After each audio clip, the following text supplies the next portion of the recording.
கரெக்ட்டா 30 நாள் தான் ஆகுது. இப்போ பிப்ரவரி 15 இன்னைக்கு. ஆனா இந்த 30 நாள்ல ஒரு 10 நாளைக்கு அப்புறம் நான் வந்து எனக்கு வந்து வீசிங் ப்ராப்ளம் இருந்தது. தும்மல் அதிகமா இருக்கும், தலைவலி அதிகமா இருக்கும். அதனால நான் மேடம்ட்ட சொல்லி எனக்கு மருந்து வாங்கி சாப்பிட்டேன். மருந்து சாப்பிட ஆரம்பிச்சு நான் 20 நாள் ஆகுது. 20 நாள்ல எனக்கு தலைவலி சூப்பராவே இல்ல. இப்போ வந்து தும்மலும் கொஞ்சம் கொஞ்சம் கம்மியாயிருச்சு. லைட்டா எப்பவாவது தான் தும்மல் வருது ஓகே. அது வந்து நான் இப்போ ரொம்ப நாளைக்கு அப்புறம் நேத்து நைட்டு தான் ஃபுல்லா நல்லா தூங்குனேன்.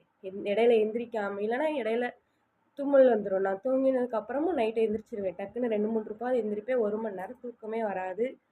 தும்மல் விழுந்துட்டே இருக்கும். அந்த மாணிக்கு இருக்கும். தனியா உட்காந்து அழுதுட்டு இருப்பேன். தும்மல் இப்படி விழுதே அப்படின்னு நெனச்சுட்டு. ஆனா ரொம்ப நாளைக்கு அப்புறம் இப்போ நேத்து நைட்டு தான் நான் நல்லா நிம்மதியா தூங்குனேன். Thank you ma'am. அது மட்டும் இல்லாம, நான் பக்கத்து வீட்ல ஒரு அக்கா கூட நேத்து என்னைய பார்த்து சொன்னாங்க, "நீ இப்ப அகாடமில ஜாயின் பண்ணதுக்கப்புறம் ஆக்டிவா இருக்க புள்ள நல்லா" அப்படின்னு சொன்னாங்க. அது எனக்கு ரொம்ப சந்தோஷமா இருந்தது. அவங்களுக்கும் தேங்க் யூ.